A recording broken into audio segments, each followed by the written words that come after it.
नमस्कार दोस्तों, मैं हूं आपका दोस्त अजय कुमार यादव। एक बार फिर से हाजिर हूं इतिहास के पन्नों से शौर्यपूर्ण गाथा लेकर। मंगोल जो नाम ही क्रूरता का पर्यायवाची है, जो इंसानों का खून पी जाते थे और इंसानों की खोपड़ी का रस भी पी जाते थे, जो एक जंगल और कबीलों में रहने वाली जनजाति थी, जिसे उसके एक सिपह सालार चंगेज खान ने इकट्ठा किया और चीन को जीतने के लिए निकला।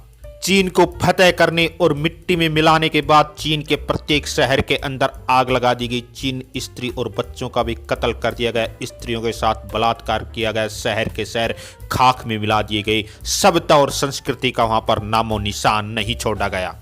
संपूर्ण मध्य एशिया को रोनते हुए मंगोलों ने यूरोप से लेकर और संपूर्ण एशिया में अपना एक विशाल साम्राज्य स्थापित किया गया था। उनके जितनी सल्तनत न तो कभी पहले कायम हो सकी, न कभी बाद में कायम हो सकी। मंगोल जो इतने क्रूर थे, जिस भी शहर में जाते थे उसको खाक में मिला देते थे, सारा माल लूट लिया जाता था। उन मंगोलों से ये हिंदुस्तान कैसे सुरक्षित? मंगोल जो उस समय की सबसे खूंखार और जंगली जाति थी, जहां भी जाते थे वहां का भूगोल और वहां के लोगों का डीएनए बदल दिया जाता था। स्त्रियों के साथ बलात्कार करके उन्हें अपने बच्चों की मां बनाया जाता था। लगभग 90% तक की वहां की जनसंख्या खत्म कर दी जाती थी।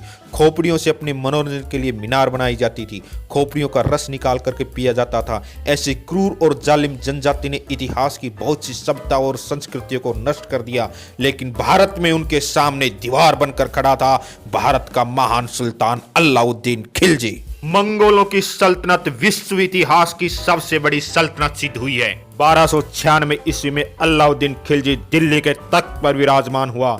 मंगोलों ने आक्रमण तो बलबन के समय से ही शुरू कर दिए थे, लेकिन अलाउद्दीन खिलजी के समय जितनी विशाल सेना के साथ द्रुत गति से मंगोलों ने आक्रमण किया, उतना न तो अलाउद्दीन खिलजी के पहले और न अलाउद्दीन खिलजी के बाद में कभी किया। और अलाउद्दीन खिलजी ने जितनी बहादुरी के साथ उनका सामना किया, ऐसा उदाहरण विश्व इतिहास में मिलना दुर्लभ है।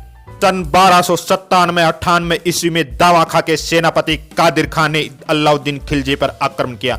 अलाउद्दीन खिलजी ने मंगोलों को रोकने के लिए अपने खूंखार सेनापति उलूग खान और जफर खान के अधीन फौजें भेजी और दोनों सेनाओं के मध्य जालंधर के आसपास भयंकर युद्ध लड़ा गया, जिसमें 20,000 मंगोल मारे गए। बाकी बचे हुए मंगोल पीठ दिखाकर भागे। हजारों मंगोल स्त्री और बच्चों को गुलाम बना करके दिल्ली भेजा गया। 1299 ईस्वी में मंगोल अपनी हार का बदला लेने के लिए विशाल सेना के साथ भारत की ओर कूच की। 1299 ईस्वी में मंगोलों ने अपनी हार का बदला लेने के लिए एक विशाल सेना के साथ दोबारा भारत पर आक्रमण किया। इस समय अलाउद्दीन खिलजी गुजरात विजय में व्यस्त था। जफर खान एक बार फिर अपने अधीन सेना लेकर रवाना हुआ और भयंकर युद्ध हुआ। मंगोलों को फिर पराजय का मुंह देखना पड़ा। हजारों मंगोल मौत के घाट उतार दिए गए और बाकी को कैद करके दिल्ली भेज दिया गया। दूसरे मंगोल आक्रमण में अलाउद्दीन खिलजी ने मंगोलों के सेनापति सल्दी खान को मौत के घाट उतार दिया था। मंगोलों ने तीसरा आक्रमण बड़ी चतुराई और द्रुत गति से किया और अलाउद्दीन खिलजी को पता भी न चल सका। मंगोल दिल्ली राजधानी तक पहुंच गए थे। मंगोलों ने दिल्ली का घेरा डाल इस समय स्वयं सुल्तान अलाउद्दीन खिलजी, नुसरत खान,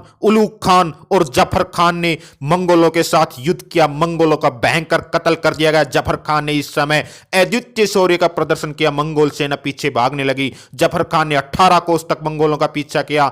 अंत में लौटते समय जफर खान की धोखे से मंगोलों ने हत्या कर दी। मंगोलों का चौथा आक्रमण सन 1303 ईस्वी में हुआ। इस समय अलाउद्दीन खिलजी चित्तौड़गढ़ विजय में व्यस्त था। उसकी सेना इधर उधर बिखरी हुई थी। अलाउद्दीन खिलजी को सीरी के किले में शरण लेनी पड़ी। अंत में 3 माह के घेरे के पश्चात मंगोल घेरा उठा करके चले गए। मंगोलों ने 5वां आक्रमण अली बेग व तारताक के नेतृत्व में किया। सुल्तान अलाउद्दीन खिलजी ने अमरोहा के निकट हुए युद्ध में उनको परास्त कर दिया और हजारों मंगोलों का कत्ल कर दिया गया और विश्व में मंगोलों के अजेयता का भ्रम अब टूट चुका था। मंगोल सेनापति अली बेग व तारताक को कैद करके कत्ल कर दिया गया था। अली बेग व तारताक की हार का बदला लेने के लिए मंगोलों ने 3 सेनापतियों को भारत पर आक्रमण करने के लिए भेजा। पहले दल का नेतृत्व काबुक ने किया। दूसरे और तीसरे दल का नेतृत्व इकबाल मंद और ताइबू कर रहे थे। अलाउद्दीन खिलजी के सेनापति मलिक काफूर ने रावी नदी के तट पर हुए युद्ध में काबुक को बंदी बना लिया और हजारों मंगोलों को बंदी बना लिया।